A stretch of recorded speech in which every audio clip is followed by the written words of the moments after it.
Salam sejahtera, terima kasih karena bersama dengan saya di Nazilin Unity Channel. Sementara kita bercerita tentang Rafizi Ramli, PKR, Anwar Ibrahim, Kerajaan Perpaduan, bahkan pilihan raya negeri Sabah yang menjelang tiba, dijangkakan pilihan raya Sabah akan dibuat pada bulan Julai ini.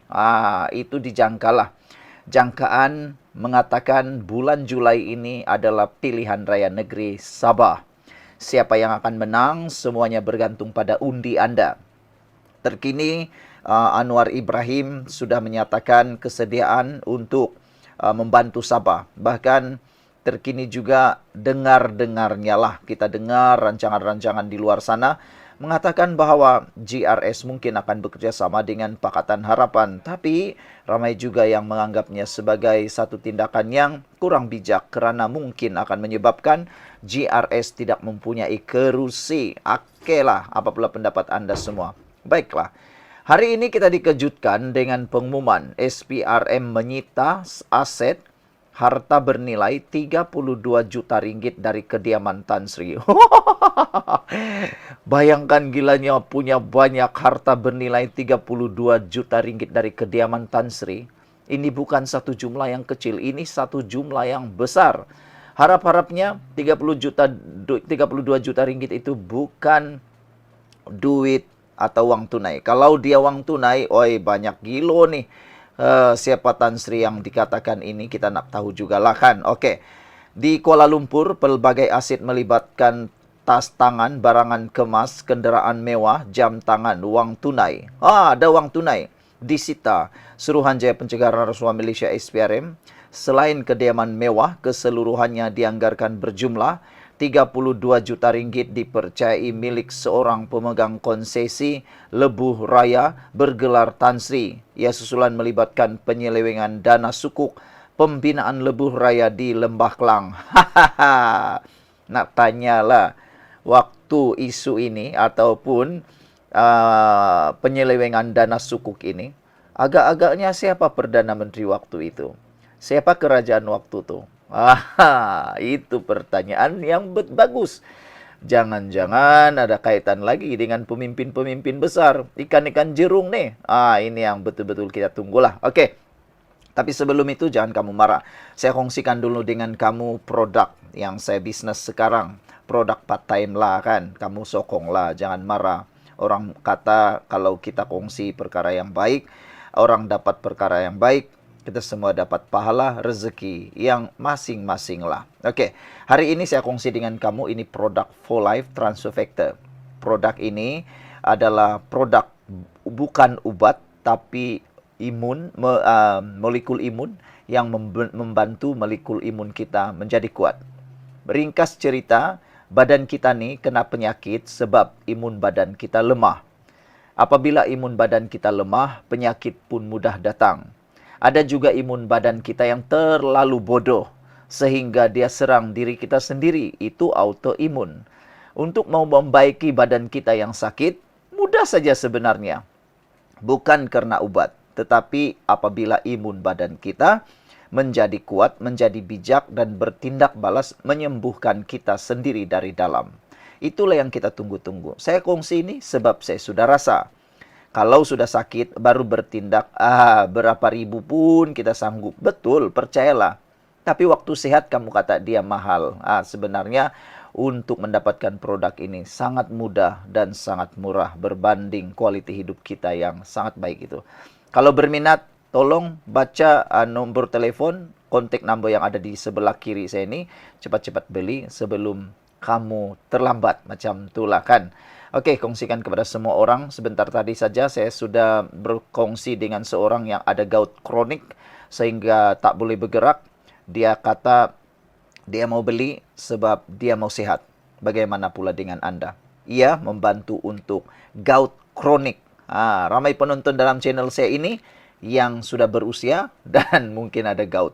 Cepat beli selagi kamu ada masa. Oke. Baiklah, saya nak cerita sekarang. Terima kasih sebab kamu mengizinkan saya untuk berkongsi. Kita cerita tentang politik sekarang. Kita cerita tentang masa depan Malaysia pula.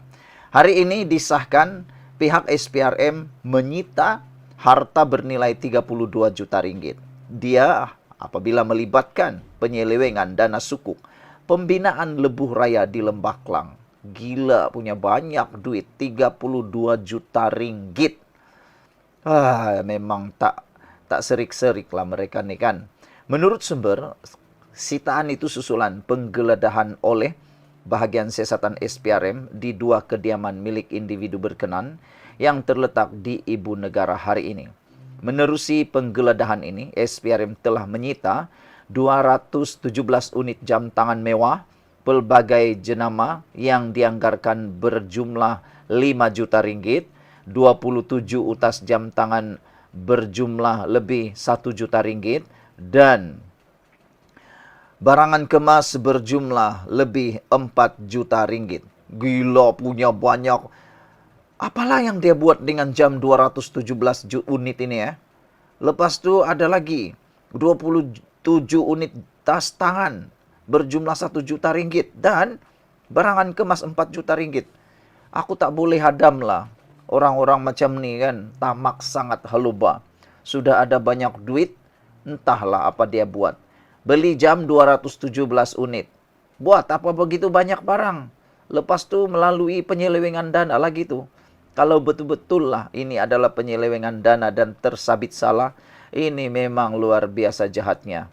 217 jam tangan mewah nih, kalau kau bagi orang miskin, boleh buat pelbagai projek membantu orang miskin tahu. Lepas tu, beli lagi 27 unit tas tangan berjumlah 1 juta ringgit. 27 unit. Aku terpikir juga lah kan, buat apa begitu banyak 27 unit tas tangan. Baru 5 pun susah nak habiskan pakai, ini kan 27. Lepas tu ada barangan kemas lagi 4 juta ringgit. Barangan kemas tak apalah.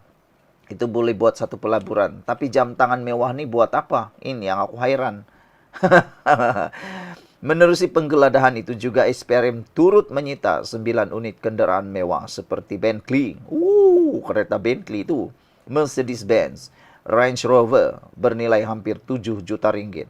Sumber berkata susulan penggeledahan itu, SPRM turut menemui sebuah stor simpanan pelbagai jenis minuman beralkohol mewah di salah sebuah kediaman yang dipercayai bernilai kira-kira 3 juta ringgit dan dipercayai mempunyai kaitan dengan aktiviti penggubahan wang haram. Aduh, ini paling hebat lah. Ada barangan minuman beralkohol mewah, 3 juta ringgit. Sudahlah beralkohol, arak, 3 juta ringgit lagi.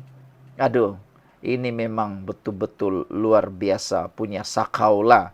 Dalam tindakan yang dilakukan itu juga, SPRM turut membuat sitaan ke atas sebuah unit kediaman mewah. Terletak di ibu negara dianggarkan bernilai sekitar 12 juta ringgit, dipercayai milik individu berkenan. Sumber turut menjelaskan kesemua barang dan aset disita bagi tujuan siasatan lanjut di bawah Akta SPRM 2009 serta Akta Pencegahan Penggubahan Wang Haram. Semoga semuanya dapat dijalankan dengan baik. Sekian dulu untuk kali ini. Jangan lupa tinggalkan komen Anda dan share produk ini kepada orang Anda, kawan-kawan kamu yang perlu kesehatan. Bukan yang sakit, tapi yang mau sehat. Oke? Salam sejahtera, terima kasih karena bersama dengan saya di Nazlin Unity Channel. Saudara-saudara sekalian, hari ini akhirnya yang kita tunggu-tunggu sudah tiba. Rafizi Ramli akhirnya bersuara berkaitan dengan peletakan jawatan beliau. Wah, ini betul-betul sayap dan Anda pasti tunggu. Saya tertanya-tanya apa yang akan dibuat oleh Rafizi selepas dia letak jawatan. Semua orang menduga mungkin Rafizi akan cipta parti baru, mungkin dia akan ikut parti baru, mungkin dia akan bergabung dengan Khairi Jamaluddin. Macam-macam lah. Yang paling tak logik sekali ialah kepintaran Papa Gomo atau Seazri. Dia kata Rafizi Ramli akan tarik sokongan kepada Anwar Ibrahim. Ini paling tak logik punyalah di muka bumi. Nik Nazmi sudah pun memberikan beritahu bahwa mereka tidak akan hianati PKR. Mereka tidak akan keluar daripada PKR. Jadi pembohongan dari Papa Gomo tidak perlulah kita percaya. Oke, saya nak kongsi dengan Anda semua apa plan. Ini adalah maklumat yang kita baru terima daripada sumber sahih yang paling penting, yang paling kita boleh percayai. Apa plan Rafizi Ramli selepas ini? Dia sudah nyatakan baru beberapa menit yang tadi kita duluan dapat maklumat itu. Tapi sebelum saya kongsikan dengan itu, Anda dengar dululah saya punya perkongsian ini. Ini adalah produk For Life Transfer Factor atau TF. Saya kongsi dengan Anda sebab sekarang ini saya adalah salah seorang daripada businessman produk ini. Okey lah, kalau kamu marah tak apa. Tapi jangan marahlah, kongsilah saja kan. Dan sokonglah. Sokonglah bisnes kawan-kawan kita nih. Kalau bukan kita, siapa lagi kan? Okey lah. Produk ini produk yang bukan obat, tetapi dia meningkatkan daya imun badan kita. Sebab paling ringkas saya boleh cerita, kita sakit karena imun badan kita jadi lemah. Ada banyak yang boleh masuk dalam badan kita kalau imun badan kita sudah lemah. Orang kampung kata imun tu macam antibody lah, lebih kurang macam itulah. Produk ini adalah produk yang terbaik. Saya sayang produk ini. Sebenarnya saya sudah lama kenal produk ini, tapi lama saya tak makan karena tiada masalah kesehatan. Selepas ada masalah kesehatan baru kita makan dan sembuhlah pula kan. Jadi salahlah kalau tak kongsi dengan Anda. Produk ini meningkatkan daya imun badan kita. Kalau imun badan kita sehat, semua penyakit pun boleh diselesaikan. Itulah kata kunci dia yang paling menarik perhatian saya. Kenapa saya suka dengan produk ini. Beli cepat, baru sebentar tadi saya berkongsikan produk ini dengan seorang wanita, seorang lelaki, dan juga seorang remaja. Mereka bertanya tentang penyakit lemah tubuh badan. Mereka kata sejak akhir-akhir ini mereka lemah tubuh badan, terutamanya selepas kena vaksin. Itu bukan salah vaksin. Saya tak nak cakap tentang vaksin atau seterusnya. Tapi yang paling penting ialah apa yang kita boleh buat. Kuatkan semula daya imun dan ajar imun badan kita menjadi kuat. Jadi siapa yang berminat, tak nak cerita panjang sebab saya nak cerita tentang Rafizi Ramli selepas ini. Kamu beli produk ini, saya kongsikan dengan Anda link, nomor telefon yang tertera ini. Hubungi melalui WhatsApp. Okey, baik. Kita cerita dulu tentang politik sekarang. Rafizi Ramli akhirnya bersuara mendedahkan pelan terkini beliau. Sudah tentu Rafizi Ramli adalah seorang yang bijaksana. Beliau bukan orang yang bodoh-bodoh yang akan letak jawatan dan pergi begitu saja. Takkanlah dia tinggalkan perkara itu begitu saja kan. Rafizi Ramli tidaklah sebodoh seperti yang dinyatakan oleh orang-orang tertentu. Rafizi Ramli jauh lebih pintar daripada kebanyakan menteri, kebanyakan orang tua, kebanyakan orang muda, kebanyakan orang ahli politik yang ada dalam Dewan Undangan Negeri maupun di Parlimen. Jadi saya percaya ini adalah kesempatan untuk Rafizi bangkit semula. Ini pelan Rafizi yang kita baru terima sebentar tadi. Kata Rafizi, tak masih bising, tak payah bising-bising. Saya dah mula cuti hari Rabu. Misi sekarang nak reply beribu-ribu message dan sama sembang dekat X, kata beliau. Saya memang dah plan apa nak buat sekarang lepas ni. Tapi biarlah semua orang tenang dulu. Raya Haji dulu katanya. Apa-apa saya kongsi kemudian. Potensi sebenar negara adalah Rafizi kata rakyat biasa. We have to go back to harness this potential katanya. Menteri Ekonomi Datuk Seri Rafizi Ramli memberi bayangan sudah mempunyai perancangan sebaik sahaja cutinya tamat pada 17 Jun depan. Bagaimanapun ahli Parlimen Pandan itu enggan mengulas lanjut mengenai perancangannya selepas ini, sebaliknya akan berkongsi apabila tiba masanya. Jadi apakah perkongsian dan rancangan Rafizi itu? Cuba teka. Anda boleh tolong tulis dalam ruangan komen di konten ini. Kata Rafizi, saya memang dah plan apa nak tumpu selepas ini. Tapi biarlah semua orang tenang, sambut Hari Raya Haji dan sebagainya dahulu. Apa-apa saya kongsi kemudian. Katanya, menerusi hantaran di laman X pada Jumat, Rafizi pada Rabu mengumumkan sudah menghantar surat peletakan jawatan daripada Jemaah Menteri dan Perdana Menteri Datuk Seri Anwar Ibrahim berkuat kuasa 17 Jun 2025. Bermula hari sama juga, beliau akan menghabiskan baki cuti tahunan hingga 16 Jun depan. Selepas pengumuman peletakan jawatan Rafizi, Menteri Sumber Asli dan Kelestarian Alam, Nik Nazmi Nik Ahmad turut mengikut jejak sama berkuat kuasa 4 Julai ini. Susulan itu, Anwar dilaporkan telah menerima surat permohonan cuti dan pengunduran sebagai anggota kabinet daripada Rafizi dan Nik Nazmi. Pejabat Perdana Menteri PMO dalam kenyataan memaklumkan setelah meneliti perkara itu, Anwar bersetuju meluluskan permohonan cuti mereka. Rafizi berkata sepanjang tempoh cuti, beliau mengambil peluang untuk membalas mesej selain turut serta dalam perbualan di media sosial. Kata Rafizi, saya dah mula cuti hari Rabu. Misi sekarang nak balas beribu-ribu mesej dan sertai sembang dekat X, jelas Rafizi. Beliau menegaskan kepercayaan terhadap potensi rakyat Malaysia merupakan tonggak utama pembangunan negara. Potensi sebenar negara adalah rakyat biasa. Kita perlu manfaatkan potensi ini, katanya. Lanjut. Sementara itu, di ruangan komentar, Rafizi turut diminta untuk mewujudkan akaun khas untuk kucing peliharaannya, namun beliau berkata ia mustahil untuk dilaksanakan kerana sukar mengambil gambar dan video kucing. Selain itu, pengguna media sosial turut menyarankan agar Rafizi mengemaskini berkaitan usaha penurunan berat badan. Bagaimanapun, Rafizi membalas komen itu dengan menyatakan perjalanan penurunan berat badan adalah sulit. Rafizi, memang hebatlah dia ni kan. Membalas mesej pun agak lucu, penuh dengan teka-teki dan penuh dengan drama yang paling hebat. Walau bagaimanapun, pelan Rafizi ini sudah mula tersebar dan kita tunggulah nanti apa yang akan beliau buat. Adakah betul ramalan netizen bahawa Rafizi akan meneruskan letak jawatan? Ataukah benarkah Rafizi hanya berlakon? Atau benarkah Rafizi akan keluar parti PKR? Atau benarkah Rafizi akan membuat parti yang baru? Kita tunggulah nanti. Okey, sebelum kita berpisah, ini produk yang saya kongsi tadi dengan kamu. Pastikan kamu beli yang betul. Ini lulus KKM dan halal. Juga digunakan di seluruh Malaysia dan seluruh dunia. Cepat beli. Jangan tunggu lama-lama.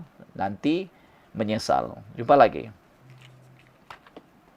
Salam sejahtera. Terima kasih kerana bersama dengan saya di Nazilin Unity Channel. Saya suka membacakan kepada anda satu komen daripada pengulas politik yang saya suka dan beliau ialah pengikut dalam channel saya. Dia kata, dia sangat menyukai channel saya dan dia mencadangkan Rafizi dikekalkan sebagai Menteri Ekonomi walaupun tidak lagi sebagai timbalan Presiden PKR. Kerana menurut beliau, Rafizi Ramli adalah seorang menteri yang terlalu baik untuk letak jawatan. Bak kata pepatah, kerugian yang sangat besar kepada Malaysia. Sekiranya Rafizi Ramli terlepas begitu sahaja. Yang dikejar tak dapat, yang digendong berciciran pula. Oleh sebab itulah, beliau mencadangkan supaya Rafizi Ramli dikekalkan sebagai menteri dalam kabinet. Hal ini kerana memang betul, dalam kepimpinan PKR, termasuklah Nurul Izzah, sebenarnya belum dapat menandingi kepakaran dan juga pengalaman mentadbir Rafizi Ramli. Nurul Izzah tidak pernah mengetuai Kementerian Ekonomi. Bagaimana beliau boleh melakukannya? Dan sesuai dengan apa yang diberikan oleh pendapat oleh penonton di channel saya ini, dia kata dia belum nampak lagi ada yang betul-betul kompeten berbanding Rafizi untuk urus ekonomi. Dia kata Johari Ghani dan Khairi Jamaluddin pun tidak setanding atau setara dengan pengetahuan dan kebolehan Rafizi Ramli. Itu komen daripada seorang netizen yang memberitahu beliau sangat mengambil berat tentang Rafizi. Sekarang bagaimana pula dengan pendapat anda semua? Adakah Rafizi patut dibiarkan seperti cadangan Nazri Aziz? Dia kata tak perlu pujuk Rafizi, biar dia letak jawatan saya saja. Saya secara peribadi tidak bersetuju langsung dengan cadangan Nazri Aziz. Perlu dilakukan sesuatu, jangan biarkan Rafizi Ramli hilang begitu saja. Okeylah, sebelum saya teruskan ulasan ini, izinkan saya untuk berkongsi dengan anda satu produk yang terbaik yang ada di pasaran yang ini. Saya makan bersama keluarga saya dan produk ini bukan ubat, dia hanya memulihkan, menguatkan, dan mengajar imun badan kita. Produk ini molekul imun, terapi imun yang memberikan imun kita menjadi kuat semula untuk menentang penyakit. Pendek kata, semua penyakit bermula dari kelemahan imun. Ada juga penyakit kerana imun yang bodoh yang menyerang diri sendiri. Dengan produk ini, imun kita jadi kuat dan secara langsung kekuatan atau penyembuhan tubuh badan kita bukan kerana ubat, tetapi kerana pemulihan imun badan kita. Siapa yang ada masalah, boleh berkongsi dengan kawan atau hubungi saya di nombor tertera ini. Dan untuk makluman kamu semua, baru sebentar tadi ada seorang daripada Semenanjung Malaysia, dia memberitahu dia mau makan produk ini kerana dia ada masalah, keluarga dia ada masalah gout dan juga ketumbuhan kanser.